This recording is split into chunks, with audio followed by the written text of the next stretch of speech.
ഫഹദ് ഫാസിൽ, കുഞ്ചാക്കോ ബോബൻ, കൂടെ നയൻതാരയും. മഹേഷ് നാരായണൻ ഒരുക്കുന്ന ചിത്രത്തിന്റെ ബിഗ് അപ്ഡേറ്റ് ആണ് കഴിഞ്ഞ ദിവസം പുറത്തു വന്നത്. ശ്രീലങ്കൻ എയർലൈൻസ് ആണ് ചിത്രത്തിന്റെ പേര് പുറത്തുവിട്ടിരിക്കുന്നത്. അണിയറ പ്രവർത്തകർ വളരെ ഗംഭീരമായി പുറത്തുവിടാൻ ഉദ്ദേശിച്ച മഹേഷ് നാരായണൻ മമ്മൂട്ടി ചിത്രത്തിന്റെ പേരാണ് ഇപ്പോൾ സോഷ്യൽ മീഡിയയിൽ ലീക്കായിരിക്കുന്നത്. പാട്രിയറ്റ് എന്നാണ് ആ ചിത്രത്തിന്റെ പേര്.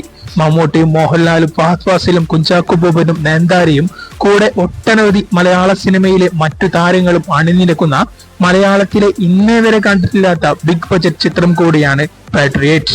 ശ്രീലങ്കയിൽ ഇപ്പോൾ ചിത്രത്തിന്റെ അടുത്ത ഷെഡ്യൂളിന്റെ ഷൂട്ടിംഗ് ആരംഭിച്ചിരിക്കുകയാണ്. അതിന്റെ സ്വീകരണാർത്ഥത്തിലാണ് ശ്രീലങ്കൻ എയർലൈൻസ് ഈ ചിത്രത്തിന്റെ പേര് ഒഫീഷ്യലായി പുറത്തുവിട്ടത്.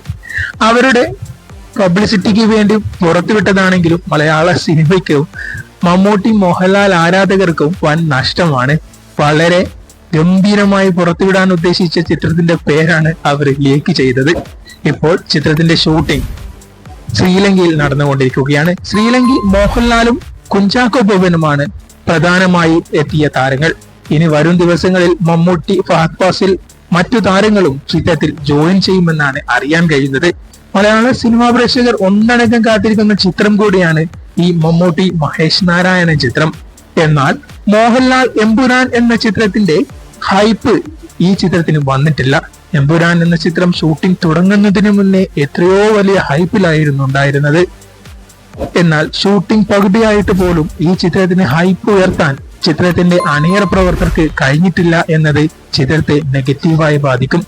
വരും ദിവസങ്ങളിൽ ചിത്രത്തിന്റെ ഒഫീഷ്യലായുള്ള ഫസ്റ്റ് ലുക്ക് പോസ്റ്ററും മറ്റു വിവരങ്ങളും പുറത്തു വരുന്നതോടുകൂടി ചിത്രത്തിന് ഹൈപ്പ് കൂടുമെന്നാണ് മലയാള സിനിമാ ലോകം പ്രതീക്ഷിക്കുന്നത്.